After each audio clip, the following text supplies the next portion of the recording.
First you write free electrons.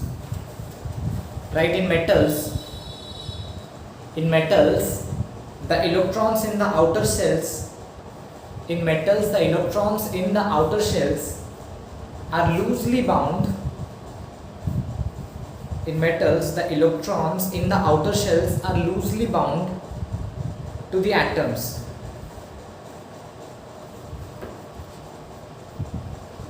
And they are free to move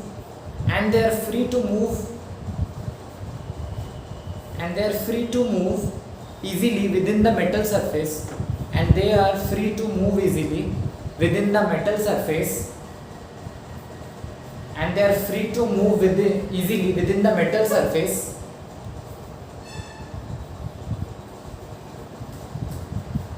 but cannot leave it. Such electrons are called free electrons.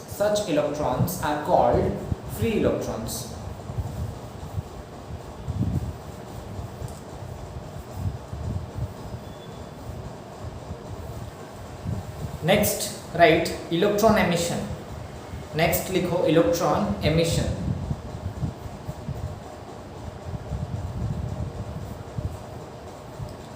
Right, when energy is given to a surface of metal,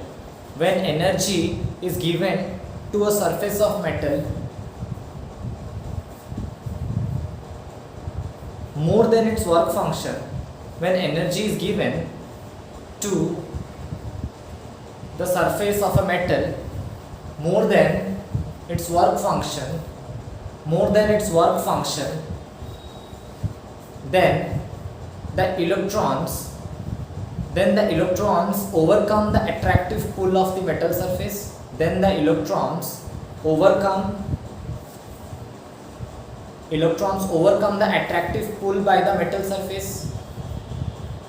Overcome the attractive pull by the metal surface. And escape out from the metal surface. And this process is called electronic emission.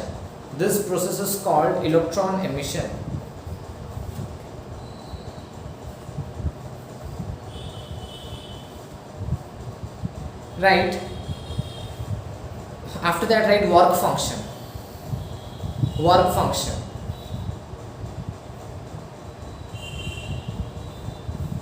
The minimum energy required by the metal surface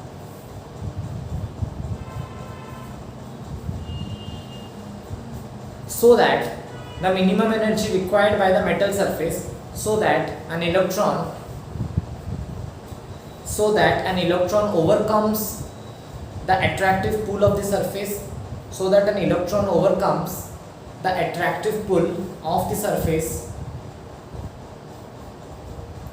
and just emits out of the metal surface.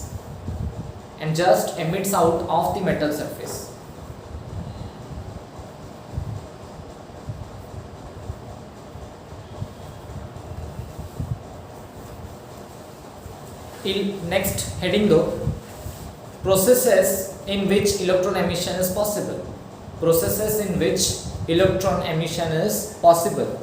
I am dictating few theories, and after that I'll be explaining what are these processes. Okay. So bit 1, thermionic emission.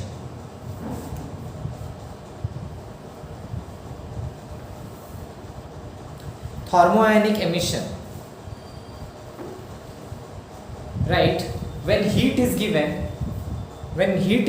to a metal surface, when heat energy is given to a metal surface more than its work function, when heat energy is given to a metal surface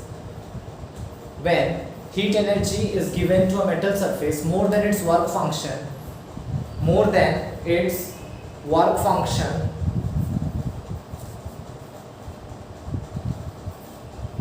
comma, electrons emit from the metal surface,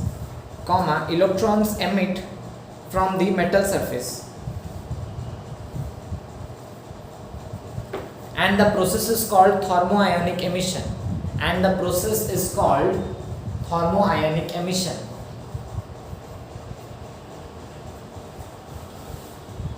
and the process is called thermionic emission, and the electrons emitted are called thermoions, and the electrons emitted are called thermoions. Full stop.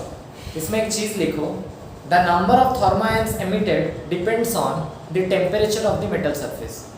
The number of thermoions emitted depends upon the temperature of the metal surface. The number of thermoions emitted depends upon the temperature of the metal surface. Next, field emission. Bit 2, field emission or cold cathode emission. Field, F-I-E-L-D, field emission or cold cathode emission.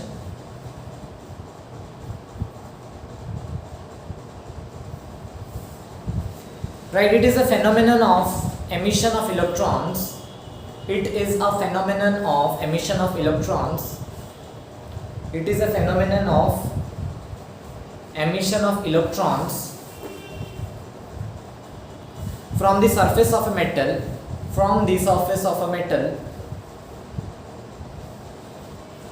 by applying a very strong electric field,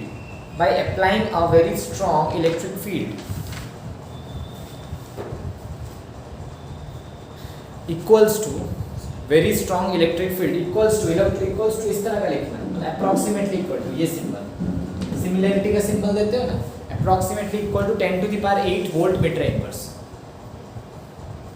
approximately 10 to the power 8 volt meter inverse, okay, to a metal. इसका एक example भी लिख दो, spark plug. गाड़ियों में होता है ना, स्पार्क प्लग होता है, वहाँ पे जब बैटरी होता है सेल्फ स्टार्ट मारते हैं तो एक स्पार्क प्रोड्यूस होता है जिसकी वजह से गाड़ी चलता है, स्टार्ट होता है, फ्यूल में आग लगता है, दैट इज ओके. थोड़ा सा गैप होता है देखना दोनों के बीच में, एक चिंगारी टाइप का निकलता है, उससे फ्यूल में आग लगता है, okay. Example you can write spark plug. Third is photo electric emission, जिसके बारे में हम लोग पढ़ेंगे डिटेल में. Photo electric emission, this is the most important one. Right, when light radiation of suitable frequency, whenever light radiation of suitable frequency, whenever light radiation, LIGHT, okay, light radiation of suitable frequency falls on metal surface,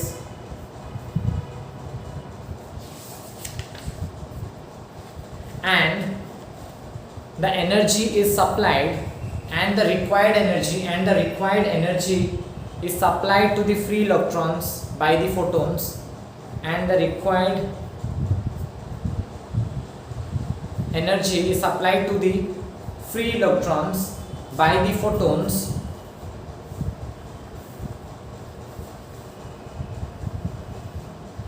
What did you write? Free electrons by the photons.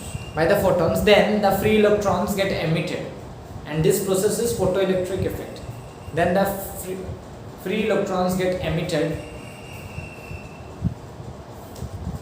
free electrons gets emitted. उसके बाद वाला point में you write the number of photoelectrons emitted depends on the number of photoelectrons emitted depends on the intensity of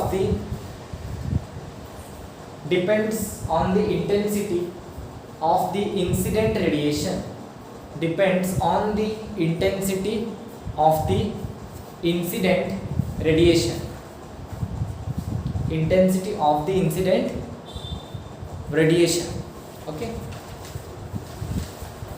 Fourth one you write secondary emission.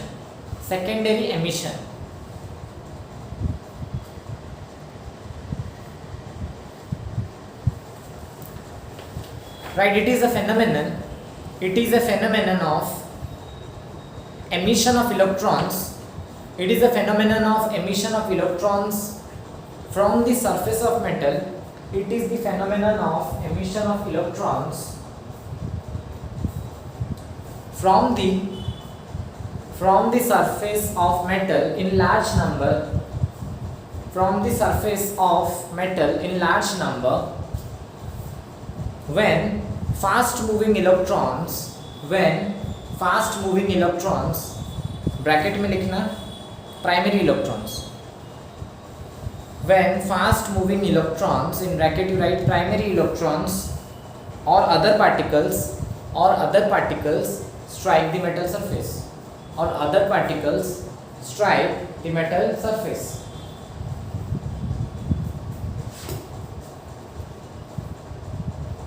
Okay. तो मैंने जो basic बताया सबसे पहले, सपोज कोई भी मेटल है, ठीक है ना, तो मेटल में ना इस तरह का एनर्जी बैंड्स होते हैं। I am explaining you, suppose ये एनर्जी लेवल है for any metals, there are bands like this, ऐसे एक कंडक्शन बैंड होता है, सो दिस इज कॉल्ड, जहाँ पे इलेक्ट्रॉन्स होते हैं, इसको क्या बोलते हैं, कंडक्शन बैंड, और एक होता है वैलेंस बैंड, दोनों स्लाइटली ओवरलैप्ड रहते हैं, इसको क्या बोलते हैं हम लोग, वैलेंस बैंड। इसीलिए बोलते हैं वैलेंस इलेक्ट्रॉन्स होते हैं, मतलब आउटर मोस्ट शेल में जो इलेक्ट्रॉन्स, तो कंडक्शन बैंड से कुछ इलेक्ट्रॉन वहां चले जाते हैं, तो आउटर मोस्ट शेल में जो इलेक्ट्रॉन्स रहते हैं उनको क्या बोलते हैं, वैलेंस इलेक्ट्रॉन्स। वैलेंस इलेक्ट्रॉन का मतलब outer most electrons in outer most shell, सबसे बाहर वाले शेल में जो इलेक्ट्रॉन्स है, यही बेसिकली तुम्हारे क्या होते हैं, free electrons. These are basically what? Free electrons. तो ये सब मेटल्स में होंगे सरफेस के पास, बट इलेक्ट्रॉन्स तो हैं सरफेस में, बट सरफेस को छोड़ के नहीं जा पा रहे बिकॉज मेटल्स पुल करता है इलेक्ट्रॉन्स को। तो जब इनके ऊपर कोई रेडिएशन आता है या एनर्जी आता है, कोई एनर्जी इंसिडेंट, इसको क्या बोलते हैं, इंसिडेंट एनर्जी, और रेडिएशन के फॉर्म में है, मतलब ई इंसिडेंट क्या हो जाएगा, h mu, h c by lambda बोलते हो कि नहीं, तो h इंटू म्यू भी तो कर सकते हैं, जहाँ पे म्यू मेरा क्या है, फ्रीक्वेंसी, या तो मैं एच सी बाई लैम्डा भी लिख सकता हूँ, जहाँ पे लैम्डा क्या है, वेवलेंथ, ठीक है ना, म्यू फ्रीक्वेंसी, या तो इस तरह का हम लोग लिख सकते हैं। तो इंसिडेंट एनर्जी, अगर सोचो ये इलेक्ट्रॉन अंदर से बाहर नहीं जा पा रहे, मतलब तुम अपना सोचो घर छोड़ के भाग नहीं पा रहे, मन बहुत है घर छोड़ने का, बट माँ का मुंह देख लेते हो, अट्रैक्शन वहीं से हो जाता है और जा नहीं पाते हो। बट सपोज तुम्हें घर छोड़ के जाना है और उसी टाइम पे मैं तुम्हें 1 लाख रुपया दे देता हूँ, बस पैसा आ गया, अभी बाहर जाके कहीं भी रेंट लेके रह सकते हो, तो तुरंत क्या करोगे, इलेक्ट्रॉन अपना घर छोड़ सकते हैं। सोचो तुम एक बाहर में घर देखे हो जिसका रेंट है 50,000 और मैं तुम्हें एग्जैक्ट 50,000 देता हूँ, इसका मतलब तुम बस घर छोड़ोगे हिम्मत करके, जस्ट एस्केप करोगे। बट अगर मैं 80,000 दूंगा तो तुम खुशी से छोड़ोगे और 30,000 रुपये का क्या करोगे, मौज करोगे।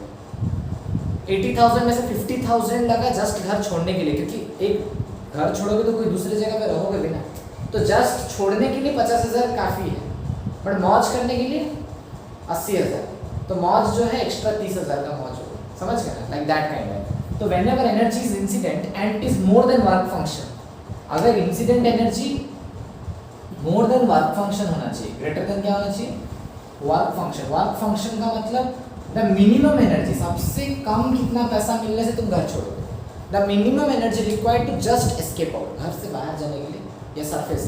तो द वर्क फंक्शन का जब बात करेंगे, the minimum energy required by an electron to just escape from the surface of metal, just छोड़ेगा, ठीक है ना। तो जब ऐसा इंसिडेंट एनर्जी होगा, उसके बाद ये अगर ग्रेटर है तो यहाँ से कौन निकलेगा, इलेक्ट्रॉन्स क्या हो जाएंगे, एमिट करेंगे। Understood, this is photo electric effect. Photo electric क्यों बोला जाता है, जब तुम्हारा लाइट गिर रहा है, फोटो मतलब क्या होता है, लाइट, लाइट में क्या होता है, फोटोन्स, फोटोन्स गिर रहा है, मतलब कोई भी रेडिएशन गिर रहा है और उसकी वजह से इलेक्ट्रॉन एमिट होने को क्या बोलते हैं, फोटो इलेक्ट्रिक इफेक्ट। पहला वाला मैंने क्या बताया, थर्मो आयोनिक इफेक्ट। थर्मो से क्या पता चला, हीट, जब गर्म करेंगे इसको तब भी इलेक्ट्रॉन निकल सकता है, एनर्जी तो मिल रहा है ना, तो उसको क्या बोलेंगे, whenever we heat anything and the electrons get energy more than work function, then the electrons can escape out, तो this is called thermo ionic emission. उसके बाद सेकंड वाला मैंने क्या बोला, field emission. Field emission. Field emission का मतलब ये इलेक्ट्रॉन है, नेगेटिव चीज़ है, तो मैं यहाँ पे एक पॉजिटिव फील्ड लगा दूंगा 10⁸ वोल्ट पर मीटर का, तो नेगेटिव चीज़ को पॉजिटिव क्या करेगा, सट से खींच लेगा, तो वहाँ से भी एमिशन हो, तो उसको बोलते हैं फील्ड एमिशन या तो कैथोड रे एमिशन, समझ गए ना। और एक तो तुम्हारा हो गया सेकेंडरी एमिशन। सेकेंडरी एमिशन में क्या है, ये इसमें इलेक्ट्रॉन्स हैं, सपोज और इलेक्ट्रॉन्स आके जोर जोर से इसको स्ट्राइक करेगा, पीछे से धक्का देगा। जब जोर से टक्कर होता है तब भी तो तुम्हें एनर्जी मिलता है ना। मैं जो तुम बैठे हो दौड़ के आके कोई लात मार दे तो तुम भी तो उड़ के गिरोगे ना, तो तुम्हें भी एनर्जी मिला कि नहीं। तो ऐसे ही बहुत स्पीडली अगर कोई electrons, fast moving electron strike any metal तो उनको प्राइमरी इलेक्ट्रॉन्स बोलते हैं। प्राइमरी इलेक्ट्रॉन स्ट्राइक करेगा तो ये इलेक्ट्रॉन यहाँ से क्या हो जाएगा, निकल जाएगा, तो उसको क्या बोलते हैं, secondary emission. So understanding what is photoelectric, because light की वजह से होता है, that's why the effect is known as photoelectric effect. Clear, right. Threshold frequency, threshold frequency, threshold frequency mu naught, right? The minimum frequency of radiation, right? Threshold frequency, उसके बाद उसका definition लिखो। The minimum frequency of incident light, the minimum frequency of incident radiation, the minimum frequency of incident radiation which is required to just emit, which is required to just emit a photoelectron, which is required to just emit a photoelectron is called threshold frequency, is called threshold frequency। तो ये minimum frequency है। तो work function को हम लोग represent करते हैं phi not से। तो वर्क फंक्शन किससे रिप्रेजेंट होता है, फाई नॉट से। तो ये फाई नॉट क्या हो जाएगा, h into म्यू नॉट, क्योंकि वर्क फंक्शन का मतलब जो मिनिमम एनर्जी मिलना चाहिए, और थ्रेशोल्ड फ्रीक्वेंसी मतलब का क्या था, मिनिमम फ्रीक्वेंसी जो इंसिडेंट होना चाहिए। अगर उस फ्रीक्वेंसी का लाइट आया तो उतना ही ना एनर्जी चाहिए, तो वर्क फंक्शन कितना हो जाएगा। तो अभी मैं तुम्हें बेसिक सिंपल बात समझाता हूँ। सपोज एक प्लेट है, प्लेट के ऊपर कौन आ रहा है, एनर्जी इंसिडेंट हो रहा है। ये क्या है, इंसिडेंट एनर्जी है, और इसका इंसिडेंट का कुछ भी फ्रीक्वेंसी हो सकता है। तो इसको मिनिमम क्या चाहिए, वर्क फंक्शन। वर्क फंक्शन के बाद जो एक्स्ट्रा एनर्जी मिलेगा, अभी इलेक्ट्रॉन सब यहाँ से निकलेगा कि नहीं, क्या निकलेगा, electrons will eliminate, the extra energy will be converted to kinetic energy of electrons. Extra energy को क्या बोलते हैं, the extra energy will be converted to kinetic energy of electrons emitted. एक सिंपल सा बात तुम लोग को समझाता हूँ। सपोज तुम्हें इस रूम से निकालने के लिए, वहां तक पहुंचाने के लिए मुझे चाहिए 50 जूल, ठीक।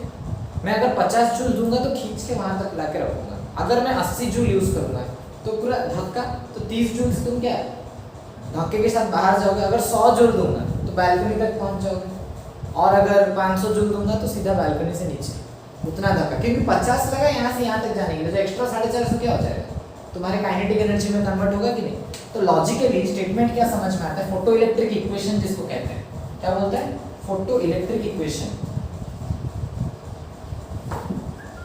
फोटो इलेक्ट्रिक इक्वेशन को हम लोग क्या बोलेंगे, energy incident is equals to work function plus kinetic energy of electron. ऐसा होगा कि नहीं, स्टेटमेंट ये सही है कि रॉन्ग है, करेक्ट है। सोचो तुम्हें 500 जूल मैंने दिया, तो 50 जूल यूज हुआ दरवाजे तक जाने के लिए, बाकी 450 बाहर फेंकने के लिए। तो हम लोग जब भी लिखते हैं h म्यू, ये म्यू जो है इंसिडेंट वर्क फंक्शन, ये कितना हो सर, इंसिडेंट फ्रीक्वेंसी। म्यू क्या है, इंसिडेंट फ्रीक्वेंसी, तो is equals to work function. Work function क्या होता है, threshold frequency h mu naught plus kinetic energy, maximum kinetic energy of electrons. Are you getting me. तो ये स्टेटमेंट हम लोग लिख सकते हैं, या तो हम लोग लिख सकते हैं hc by lambda is equals to hc by lambda naught. अगर फ्रीक्वेंसी मिनिमम है तो वेवलेंथ क्या होना चाहिए, मैक्सिमम है। तो मिनिमम फ्रीक्वेंसी बोलते हैं, थ्रेशोल्ड फ्रीक्वेंसी मतलब द मिनिमम फ्रीक्वेंसी, और थ्रेशोल्ड वेवलेंथ का मतलब the maximum wavelength which should be incident to emit an electron. तो hc by lambda naught is equals to plus kinetic energy max of electrons. Understood? This is what? This is known as the photoelectric equation which you will be using. ठीक है? Write it down. So this is the setup of photoelectric effect, experimental setup. ठीक है ना? तो ये मेरा tube के अंदर वैक्यूम ट्यूब है, ये वैक्यूम क्रिएट होता है because air रहने से they also get ionized. That's why we use a vacuum tube. Now this is a quartz window. Quartz के थ्रू क्योंकि quartz polarize करता है. Quartz का प्रॉपर्टी क्या है? Polarizes the light. Polarizes का मतलब समझते हो? लाइट हैज मल्टी डायरेक्शन, तो it restricts the direction to one direction, polarize light आता है। सोर्स है जहाँ से रेडिएशन पहले आया, यहाँ से incident radiation, this is my incident radiation which is being dropped on a photo sensitive plate C. तो प्लेट सी को हम लोग क्या बोल सकते हैं, एमिटर, क्योंकि वो एमिट करता है ना, that can be also said as emitter. तो whenever incident radiation is more than work function, less than work function होने से तो एमिशन ही नहीं होगा ऑब्वियसली, क्योंकि अगर एमिट करने के लिए 50 जूल चाहिए और मैं 30 जूल दूंगा तो कुछ भी काम नहीं होगा, ना ही निकलेगा और 30 जूल भी वेस्ट होगा, ठीक है ना। If it is more than work function it emits electrons. ये जो इलेक्ट्रॉन्स निकलता है ये तुरंत इमीडिएटली क्या हो जाता है ना, पॉजिटिवली चार्ज। देखो ये इसके साथ कनेक्टेड है, ये ऐसे कनेक्ट होके कहाँ पे आके देखो लगा हुआ है पॉजिटिव प्लेट के साथ। तो whenever it is connected to positive plate, positive तुरंत इलेक्ट्रॉन्स को क्या करेगा, जोर से खींचेगा। तो पॉजिटिव जब इलेक्ट्रॉन्स को खींचेगा, A is called your collector plate. A को क्या बोलते हैं हम लोग, collector plate. Now electrons are moving from C to A. Electrons अगर सी टू ए मूव कर रहा है, electrons moves from C to A. अगर इलेक्ट्रॉन सी टू ए जा रहा है तो करंट कहाँ से कहाँ जाएगा, ए टू सी। हाँ, तो current is from A to C. तो इसी करंट को हम लोग क्या बोलते हैं, photo current. This current due to photo electrons, because the electrons emitted are called what, photo electrons. तो these electrons are called what, photo electrons, because photons गिरने की वजह से ही निकला है, तो फोटो इलेक्ट्रॉन्स होते हैं। The current produced due to photoelectrons, movement of photoelectrons is called photocurrent. The current produced due to movement of photoelectrons is known as what? Photocurrent. Understood. तो वो फोटो करंट कहलाता है तुम्हारा। तो this is my setup and यहीं से पता चलता है what is photo electrons, what is photo current. जो आ रहे हैं उनको क्या बोलते हैं, फोटॉन्स। इंसिडेंट जो रेडिएशन है उसको क्या बोलते हैं हम लोग, फोटॉन्स, ठीक है ना। और एक बात याद रखो, इंटेंसिटी का मतलब क्या होता है, इंटेंसिटी ऑफ लाइट, कोई भी लाइट का इंटेंसिटी ऑफ रेडिएशन का मतलब क्या होता है, number of photons present means number of photons present. If intensity is more, अगर इंटेंसिटी ज़्यादा है मतलब क्या ज़्यादा है, नंबर ऑफ फोटॉन्स ज़्यादा है। If intensity is more then number of photons is more. Understood the logic? Better. हम लोग यहाँ पे मान के चलते हैं effect of intensity of light on photo current. Photo current पे क्या असर होगा, सपोज यहाँ पे मान के चलते हैं let the frequency be beyond threshold frequency.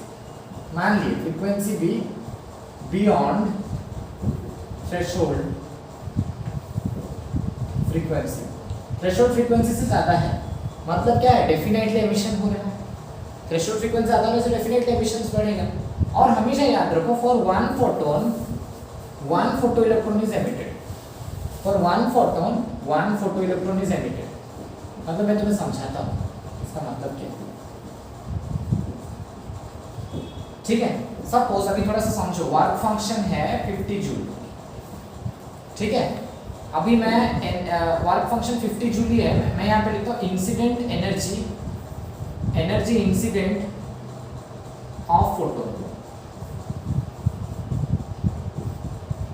ठीक है। और यहाँ पे kinetic energy of electron and यहाँ पे number of electrons emitted, table बनाया मैंने। सपोज वर्क फंक्शन, तो मैं बहुत सारे एग्जांपल देता हूँ, 30 जूल, 50 जूल, 80 जूल,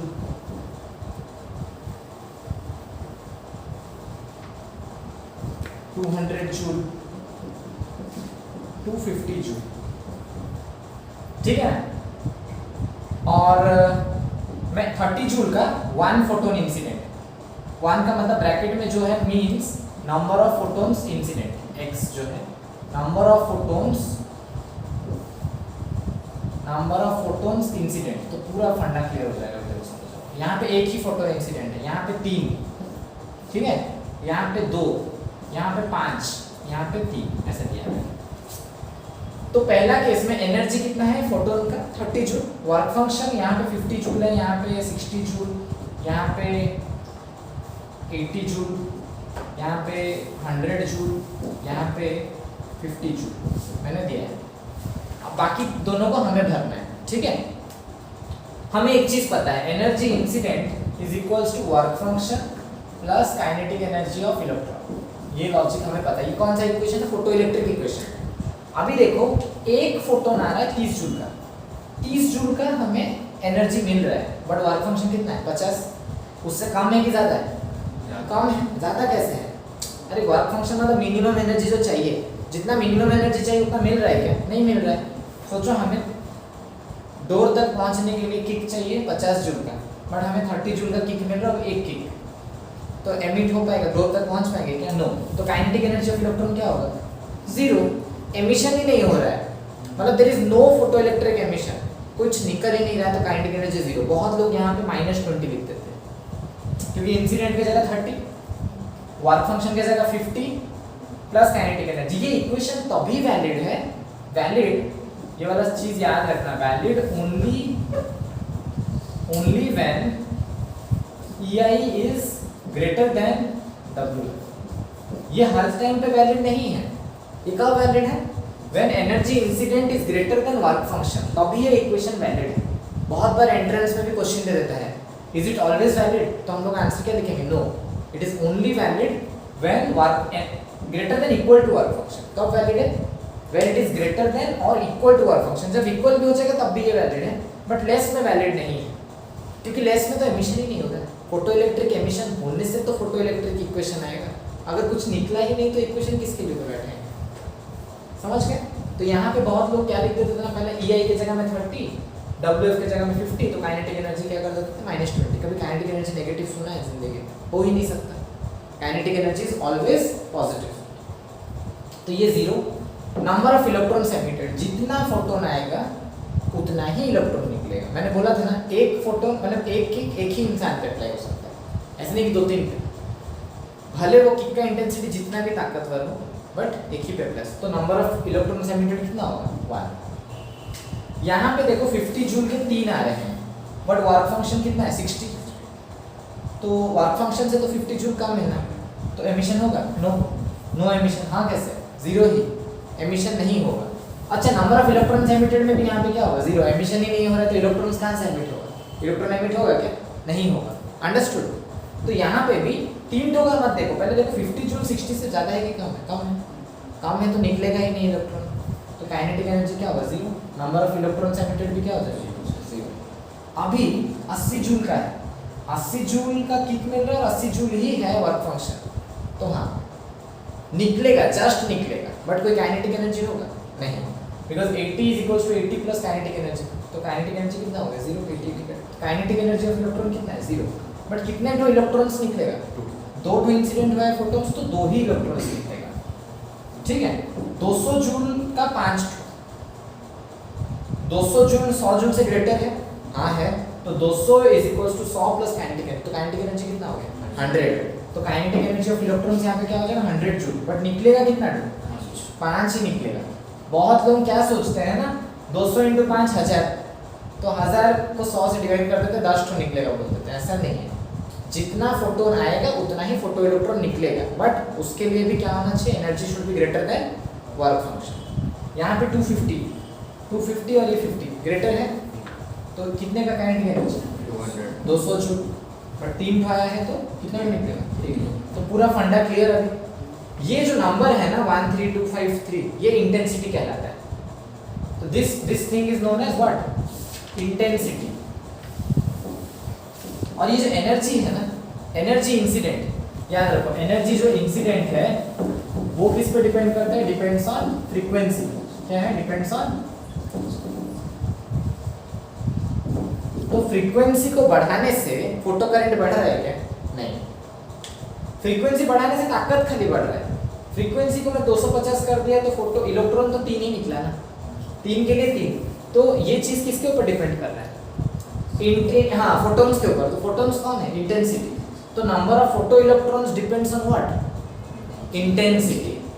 मैं यहाँ पे क्या लिख सकता हूँ? इससे कंक्लूजन क्या मिला? Number of photo electrons depends on number of photons. इस पे वो डिपेंड कर रहा है, number of photons. Number of photons क्या होता है? इंटेंसिटी। फ्रेम में आ रहा है तो नंबर ऑफ फोटॉन्स क्या होता है, इंटेंसिटी, ठीक है ना। बट एमिशन होगा कि नहीं होगा, काइनेटिक एनर्जी किस पे डिपेंड कर रहा है, एनर्जी के ऊपर, वर्क फंक्शन के ऊपर, एनर्जी के ऊपर। अगर एनर्जी ज्यादा है तभी तो काइनेटिक एनर्जी आ रहा है ना। तो kinetic energy depends upon energy incident. तो ये वाला पहला conclusion, first conclusion.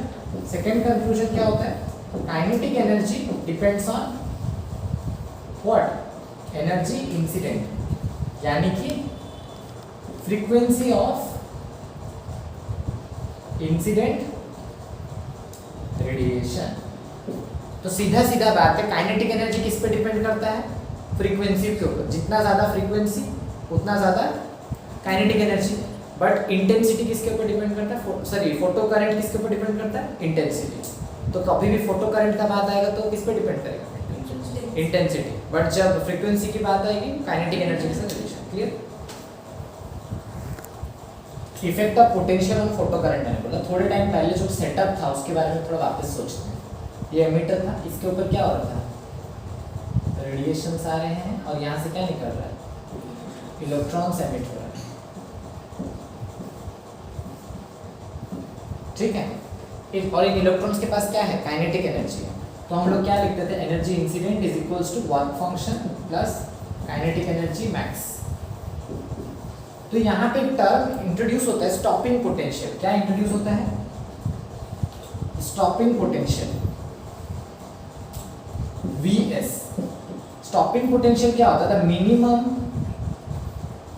Negative potential, the minimum negative potential which should be applied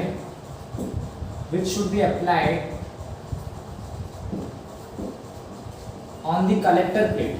ये कलेक्टर प्लेट है, ये एमिटर है, ये collector. which should be applied on the collector plate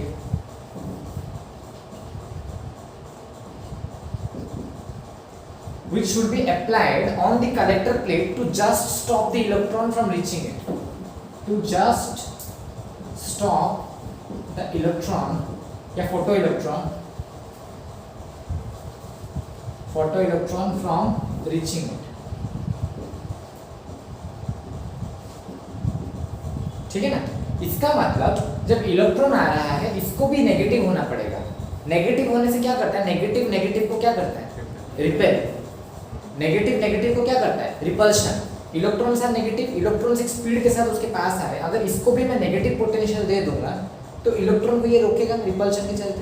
तो इलेक्ट्रॉन पूरा वहां तक पहुंच पाएगा क्या, नहीं पहुंच पाएगा। तो उसी पोटेंशियल को क्या बोलते हैं, स्टॉपिंग पोटेंशियल। तो काइनेटिक एनर्जी वहां पे डिसिपेट होगा। तो work has to be done against, क्या बोलेंगे यहाँ पे, work has to be done against कौन, kinetic energy. Work has to be done against what, kinetic energy of electrons. And हमें पता है वर्क डन का फॉर्मूला क्या होता है, charge into potential. Work done का फॉर्मूला क्या होता है, चार्ज इनटू पोटेंशियल। तो लॉजिकली इसी स्टेटमेंट को हम लोग ऐसे नहीं लिख सकते, चार्ज कितना है इलेक्ट्रॉन का, ई, इलेक्ट्रॉन का चार्ज कितना होता है, ई, और पोटेंशियल कितना है, Vs। स्टॉपिंग पोटेंशियल कितना है, Vs। तो E इंटू Vs। मैंने क्यों नेगेटिव बोला, क्योंकि नेगेटिव है ये, और इलेक्ट्रॉन का भी चार्ज क्या होता है, -1.6। तो नेगेटिव इंटू नेगेटिव ऑटोमेटिकली क्या हो जाए, पॉजिटिव। तो E Vs is equals to क्या होना चाहिए, काइनेटिक एनर्जी ऑफ इलेक्ट्रॉन। और काइनेटिक एनर्जी का तो फॉर्मूला पता ही है ना, half mv², mass of electron into velocity of electron का स्क्वायर। तो E Vs हुआ कि नहीं। तो बहुत सी किताबों में ये स्टेटमेंट दिया रहता है, Ei is equals to phi naught plus E into Vs, जहाँ पे Vs is what, stopping potential, और E क्या है, charge of electron. Stopping potential and E is what, charge of an electron. समझ गए, क्लियर, राइट।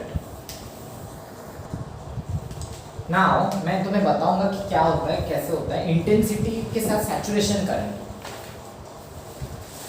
देखो जब मैंने इंटेंसिटी बढ़ाया, suppose I am raising my intensity, intensity बढ़ा मतलब क्या बढ़ा, नंबर ऑफ फोटॉन्स बढ़ा। नंबर ऑफ फोटॉन्स बढ़ने से कौन बढ़ा, नंबर ऑफ फोटो इलेक्ट्रॉन्स बढ़ा। फोटो इलेक्ट्रॉन्स एमिट होता है ना, वो भी बढ़ेगा। तो नंबर ऑफ फोटो इलेक्ट्रॉन्स बढ़ने से कौन बढ़ता है, फोटो करंट बढ़ता है। क्या बढ़ता है, फोटो करंट भी बढ़ा, ठीक। तो अभी वेरिएशन देखते हैं हम लोग इंटेंसिटी का, और इसका जब प्लॉट बनाएंगे हम लोग। सपोज यहाँ पे इंटेंसिटी बढ़ रहा है, और यहाँ पे मैं क्या लिखता हूँ, फोटो करंट। तो डायरेक्टली प्रोपोर्शनल है कि नहीं? When I am increasing intensity photo current is also increasing, तो इस तरह का रिलेशन होगा कि नहीं? तो this is the plot between intensity and photo current. Okay right, plot of intensity versus photo current. ठीक है, अभी मैं तुम्हें एक पॉइंट समझाऊंगा, सैचुरेशन करंट। सैचुरेशन करंट क्या होता है देखो समझो, इसका टेबल भी बनाएंगे। ठीक है, सपोज एक मेटल पीस है, a metal piece has 7 free electrons in it. ठीक है, तो मैं यहाँ पे कर देता हूँ इंसिडेंट इंटेंसिटी, और यहाँ पे मैं कर देता हूँ फोटो इलेक्ट्रॉन्स। ठीक, तो उसी हिसाब से फोटो इलेक्ट्रॉन के photo current. Suppose incident intensity अभी 1 आ रहा है, तो फोटो इलेक्ट्रॉन में कितना एमिट होगा? 1। अभी 2 आ रहा है, टोटल 7 फ्री इलेक्ट्रॉन्स है ना, तो अभी कितना एमिट होगा फोटो इलेक्ट्रॉन्स? 2।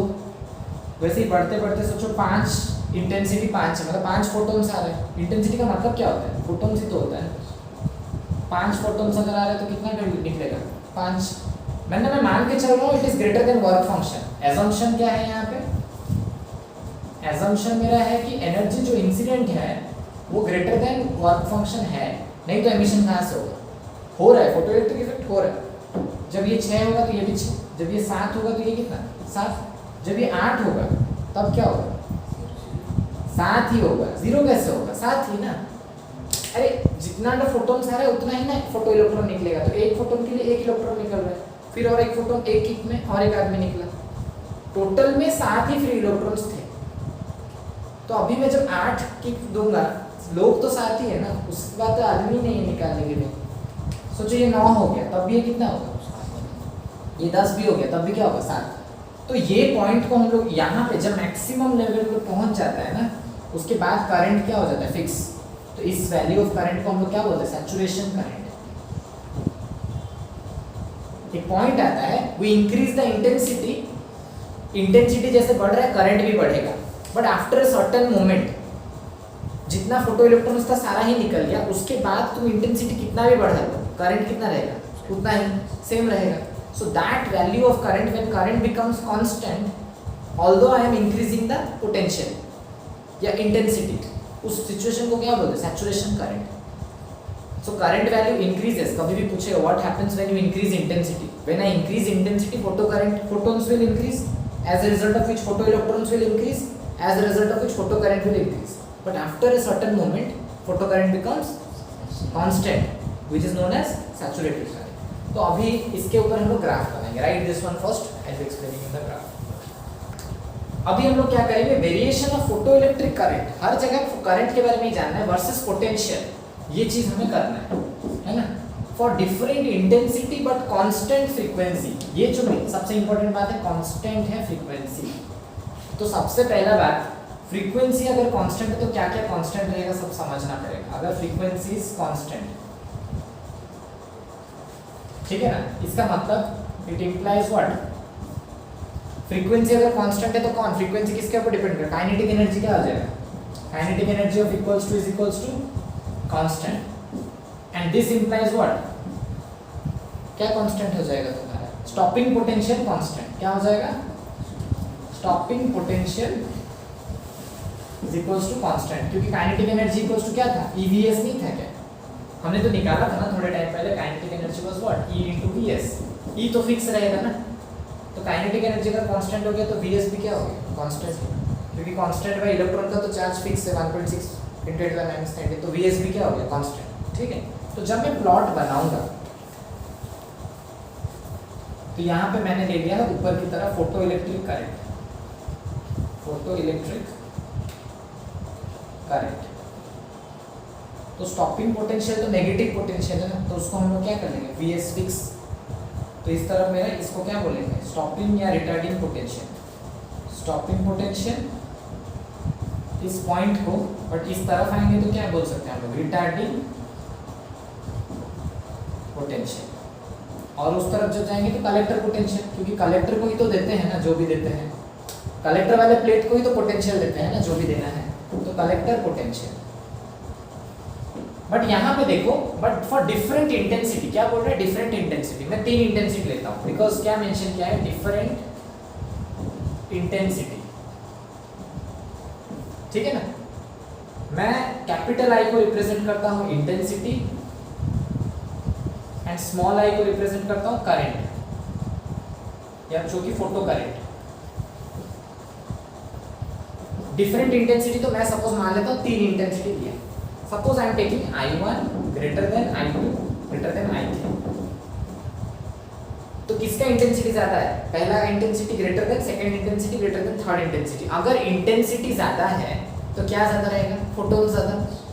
इंटेंसिटी अगर ज्यादा है तो फोटोन ज्यादा, फोटोन ज्यादा तो फोटो इलेक्ट्रॉन ज्यादा, फोटो इलेक्ट्रॉन ज्यादा तो फोटो करंट क्या ज्यादा। क्लियर ना, कॉन्सेप्ट समझ रहे हो।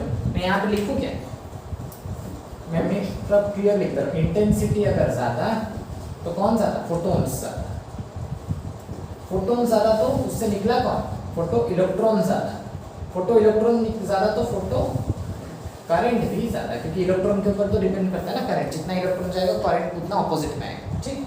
तो अगर I1 greater than I2 greater then I3 तो फोटो करंट भी किसका ग्रेटर रहेगा, small I1 greater than small I2 greater then small I3। 3 अलग अलग इंटेंसिटी था तो अलग अलग करंट है, बट तीनों का फ्रीक्वेंसी क्या था, सेम, क्योंकि बोला है ना कांस्टेंट फ्रीक्वेंसी। तो मैं यहाँ पे क्या लिखूंगा कांस्टेंट, नीचे में फिर क्या लिखेंगे कांस्टेंट फ्रीक्वेंसी, का मतलब समझना पड़ेगा। कांस्टेंट फ्रीक्वेंसी मतलब F1 is equal to F2 is equal to F3। अगर तीनों का फ्रीक्वेंसी सेम है, फ्रीक्वेंसी अगर कांस्टेंट है तो काइनेटिक एनर्जी भी कांस्टेंट, स्टॉपिंग पोटेंशियल भी कांस्टेंट, मतलब तीनों का स्टॉपिंग पोटेंशियल क्या है, सेम। फ्रीक्वेंसी अगर सेम है तो Vs1 is equal to Vs2 is equal to Vs3। तो मैं इस जगह में भी क्या लिख सकता हूँ साइड में, इस पॉइंट को मैंने Vs ले लिया है, which is Vs1 equal to Vs2 is equals to Vs3, which is equal to क्या मैंने ले लिया Vs। यहाँ से निकलेगा बट सबका अलग अलग करंट होगा,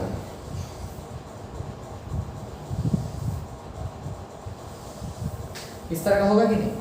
अब तुम सोचो करंट को मैंने कांस्टेंट कर दिया थोड़े टाइम के बाद, क्यों, सैचुरेशन करंट। मैंने थोड़े टाइम पहले क्या एक्सप्लेन किया, एक लेवल के बाद करंट क्या हो जाएगा कांस्टेंट, एंड वो क्या कहलाएगा सैचुरेशन करंट, क्योंकि हम इंटेंसिटी जितना भी बढ़ाते हैं, क्योंकि और फोटो इलेक्ट्रॉन्स तो है नहीं ना निकलने के लिए। सोचो 7 फोटो इलेक्ट्रॉन्स निकला लास्ट केस में, 7 ही मैक्सिमम था, तो उसके बाद मैं इंटेंसिटी को 100 भी ले जाऊंगा तो निकलने वाले लोग तो 7 है। एक रूम में अगर 7 लोग हैं और मेरे पास 500 किक भी है तो क्या मैं करूँगा, 7 किक के बाद 7 तो निकलने के बाद और एक्स्ट्रा 493 किक तो हवा में जाएगा ना, वो तो कुछ होगा नहीं, इट विल नॉट इंक्रीज ना। तो ये कांस्टेंट हो गया, तो ये सैचुरेशन करंट। बट यहाँ हम लोग को मार्किंग देना पड़ेगा, ये फोटो करंट है, फोटो करंट में 3 अलग अलग करंट आ रहे हैं, तो सबसे ज़्यादा कौन सा करंट था I1, तो ये पॉइंट को हम क्या लेंगे स्मॉल I1 करंट है ना, ये क्या हो जाएगा स्मॉल I2, ये पॉइंट क्या हो जाएगा स्मॉल I3। इससे क्या पता चल जाएगा इंटेंसिटी किसका I1 I2 कैपिटल I3, और साइड में मेंशन करना पड़ेगा I1 greater than I2 greater then I3। Entrance में क्या करता है ना, डायग्राम दे देगा और I1 I2 I3 बोलेगा, बोला रेट I1 I2 I3। तो तुम्हें क्या करना होगा, ऑप्शन ए में सोचो I1 greater than I2 greater then I3 होगा, ऑप्शन बी में होगा I3 greater than I2 greater than I1, option C में होगा all 3 are equal, option D में होगा I2 greater than I1 greater than I3। तो किसके साथ जाना है, तो हमें देखना है किसका करंट ज़्यादा है, जिसका करंट ज़्यादा है उसका इंटेंसिटी भी ज़्यादा है। याद रखने का अच्छा टेक्निक है, दोनों ही आई है। अगर फोटो करंट ज़्यादा है तो ऑब्वियसली कौन ज़्यादा होगा, इंटेंसिटी। तो ये आई ज़्यादा है तो इंटेंसिटी ऑब्वियस बात क्या है ज़्यादा, बट फ्रीक्वेंसी तीनों का क्या है, ये तीनों का स्टार्टिंग पॉइंट अगर सेम है मतलब स्टॉपिंग पोटेंशियल सेम है, स्टॉपिंग पोटेंशियल सेम है मतलब तीनों का क्या सेम है फ्रीक्वेंसी, क्योंकि स्टॉपिंग पोटेंशियल किसके ऊपर डिपेंड करता है फ्रीक्वेंसी। तो यहाँ पे हम लोग लिख देंगे F1 equals to F2 is equals to F3। Understood the plot. तो ये डायग्राम तुम्हें बना कैसे लिखना पड़ेगा एग्जाम में, जब variation of photoelectric current versus potential for different intensity but constant frequency बोलेगा। अंडरस्टूड द फंडा। क्वेश्चन पढ़ के डिफरेंट इंटेंसिटी मतलब डिफरेंट किए, फ्रीक्वेंसी सेम मतलब फ्रीक्वेंसी को सेम किए। Understood the logic, right.